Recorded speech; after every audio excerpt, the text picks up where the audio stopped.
Salut les amis, j'espère que vous allez bien. On est parti pour la vidéo du jour. On démarre avec le programme de cette journée de vendredi. C'est veille de match pour le Real Madrid. Séance d'entraînement prévue aujourd'hui à 11 heures du côté de Madrid. Donc à l'heure où la vidéo est publiée, l'entraînement est sur le point de se terminer. Et à l'issue de cette séance d'entraînement, comme d'habitude les amis, conférence de presse de Carlo Ancelotti d'avant-match, avant la rencontre face à Séville demain. Nous, on en parlera demain évidemment des déclats de Carlo avec évidemment les premières compositions d'équipe. Tout ça, ça sera demain. On félicite les féminines du Real Madrid qui se sont imposées hier 2-0 en Albanie face à Villasnia. C'était lors de leur premier match de phase de groupe de la Ligue des Champions. But de Esther et de Olga Carmona. Le bilan des féminines du Real depuis le début de saison est exceptionnel puisqu'avec cette nouvelle victoire hier, on en est maintenant à 8 matchs pour les féminines, 8 victoires, 26 buts inscrits, 2 petits buts encaissés évidemment, le tout toute compétition confondue. On enchaîne les amis avec les deux unes des quotidiens madrilènes. Le quotidien AS qui fait sa une sur plusieurs intronisations au Hall of Fame du basket espagnol. Ce qui concerne le Real Madrid, c'est tout en bas les amis avec cette information qui concerne notamment la cérémonie du Golden Boy. Alors déjà premièrement, le jury se réunit aujourd'hui du côté de Palerme en Italie, puisque le Golden Boy est un trophée décerné et créé par le quotidien italien Tutto Sport. Alors évidemment l'un des grandissimes favoris est un joueur du Real Madrid, Eduardo Camavinga, donc on verra si Cama obtiendra ce trophée. Et puis on a appris aussi du quotidien AS que Carlo Ancelotti et Florentino Pérez allaient être mis à l'honneur lors de ce Golden Boy en tant que meilleur entraîneur et meilleur président. On poursuit les amis avec cette fois-ci la une du quotidien Marca qui titre Reto Mundial, défi mondial pour le Real Madrid. On est à 3 semaines les amis maintenant de la longue trêve liée à la Coupe du Monde et donc il ne reste plus que 6 matchs pour le Real Madrid avant cette longue trêve, 6 matchs pour les merengues et 6 matchs aussi pour nous les amis, puisqu'après lors de la Coupe du Monde, bon je ne sais pas comment on s'organisera pour les vidéos, on aura le temps d'en reparler, mais voilà, ça va être une période un peu plus particulière. En tout cas il reste 6 matchs pour le Real. Vous avez le programme sur le côté gauche de la une de Marca.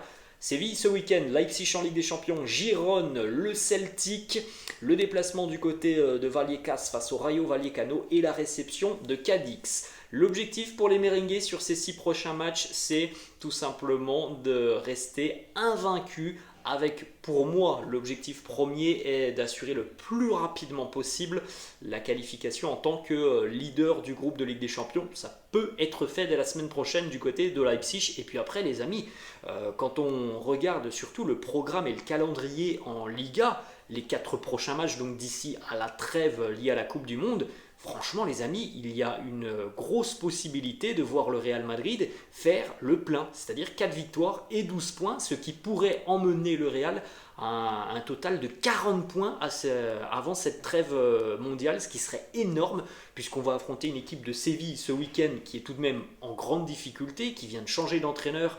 Certainement que ça leur fait du bien l'arrivée de Sampaoli, mais c'est une équipe de Séville qui est tout de même très moyenne. C'est pas le Séville que l'on a depuis quelques années. Ensuite, tu vas affronter Gérone qui est promu, qui est relégable. Ça, c'est au Bernabéu. Tu vas affronter aussi Cadix au Bernabéu qui est relégable, qui est quasiment l'une des, si je ne me trompe pas d'ailleurs, c'est l'une des plus mauvaises attaques, si ce n'est peut-être la plus mauvaise attaque de Liga. Cadix qui a marqué je crois 4 ou 5 buts en 10 journées de Liga, donc qui ne marque quasiment jamais. Et tu as le déplacement du côté de Vallecas face au Rayo Vallecano, qui, il est vrai, est une équipe qui peut être coriace, mais c'est une équipe qui ne doit pas non plus faire peur au Real Madrid. Donc franchement les amis, il y a une grosse possibilité de faire 12 points sur 12 d'ici au mondial et ça serait exceptionnel pour les merengues. On va poursuivre les amis avec des petites informations et des petites images de la séance d'entraînement de la veille. On est parti donc maintenant sur la préparation du match face à Séville demain, comme vous pouvez le constater juste à côté de moi. Thibaut Courtois a repris le travail collectif. Mariano et Dani Ceballos sont restés dans le gymnase. Les joueurs qui n'ont pas été titulaires en milieu de semaine face à Elche, évidemment, s'en sont remis au travail sur le terrain. Pour ceux qui ont joué face à Elche, bien hier, voilà, c'était un petit peu plus light hein, la séance. Une image de Thibaut Courtois, les amis, donc c'est déjà la très bonne nouvelle. Thibaut Courtois présent lors de cette séance d'entraînement. Et voilà, on le voit là faire une parade. On a l'impression que ça a l'air d'aller plutôt bien en ce qui concerne ses problèmes au niveau du dos.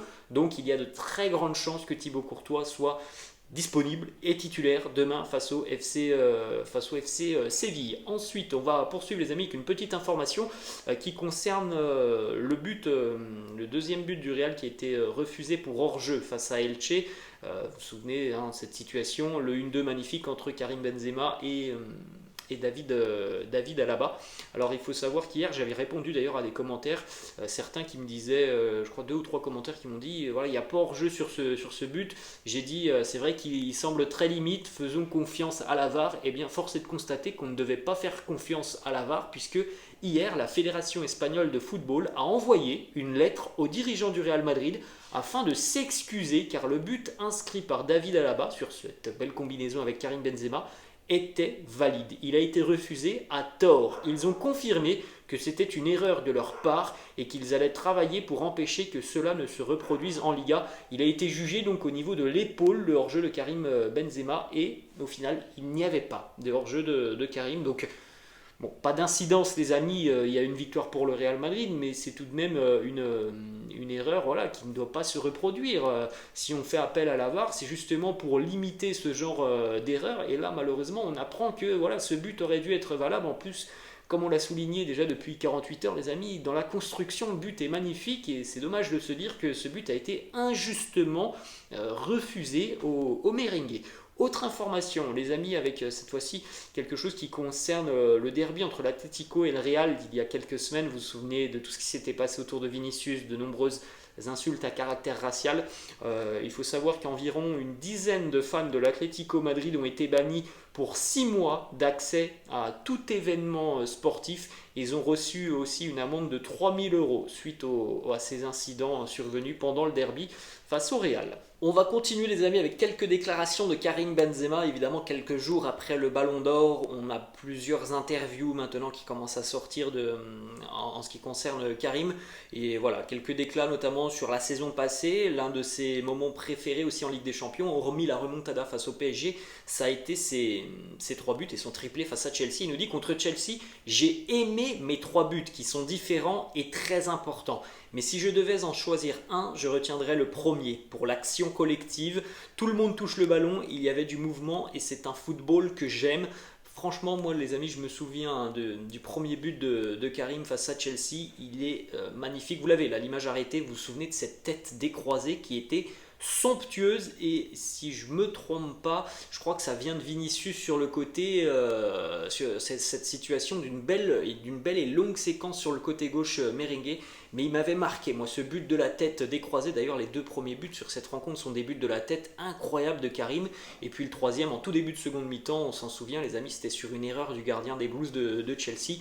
Mais ces buts de la tête, ils étaient d'une qualité exceptionnelle. Autre déclat de Karim sur la Panenka face à Manchester City. Il nous dit, cette Panenka, eh bien, nous sommes des professionnels et je dois faire des choses sur le terrain comme si je jouais avec mes amis. Je l'ai fait car c'était un match très important et pour que le public le garde en tête. C'était le moment de le faire. Autre déclat de Karim sur le 35e titre de champion d'Espagne. L'année passée, il nous dit la Liga, elle est compliquée. Il y a énormément de matchs. Ça a été difficile, mais au final, nous avons gagné avec beaucoup de points d'avance. Pourquoi ? Eh bien, car on prenait tous les matchs comme étant une finale. Il y a eu une régularité et beaucoup de sérieux côté merengue. D'ailleurs, ce sont les mêmes ingrédients que l'on voit en ce début de saison. Autre déclat de Karim qui nous dit « Nous, dans l'équipe, nous travaillons comme une famille. Jeunes et vieux sont pareils. Tout le monde s'écoute. Les gens qui viennent en tant que remplaçants ou titulaires sont toujours prêts à jouer. C'est pourquoi l'année dernière a été si belle pour nous. » On connaît évidemment les amis cette puissance du Real Madrid qui réside aussi dans cet état d'esprit qui est irréprochable. Petit déclat de Karim qui est très fier évidemment de son travail. Il nous dit « J'ai réalisé les 3 rêves que j'avais dans ma vie. Acheter une maison pour ma maman, signer pour le Real Madrid car c'est le meilleur club au monde et le 3e était le Ballon d'Or. Je suis très fier de mon travail et de mon parcours. » Autre déclat de Karim sur une petite anecdote avec Carlo Ancelotti qui date de la saison passée. Il nous dit: je me souviens un jour, dans le bureau de Carlo, il m'a demandé combien de buts j'allais marquer.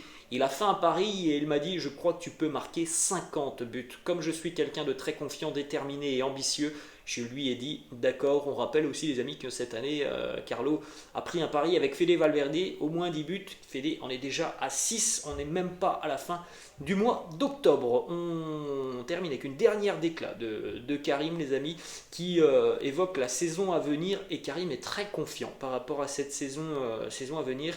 Il espère de grandes choses pour le Real. Il nous dit: cette année sera très bonne, non pas parce que je vais marquer beaucoup de buts ou de trophées, mais je vois que l'équipe et l'entraîneur sont passionnés par le fait de faire quelque chose, et cela pousse l'équipe à atteindre le niveau qui est requis. Donc voilà, nous on est tous d'accord aussi les amis pour dire que le début de saison est tout de même énorme de la part des merengues et que l'on voit une équipe qui est très très ambitieuse. On termine les amis qu'une statistique sur Toni Kroos le week-end passé face au FC Barcelone lors du Classico. Toni Kroos a touché le plus de ballons dans cette rencontre, a réussi le plus de passes, a aussi été le joueur qui a le plus progressé balle au pied.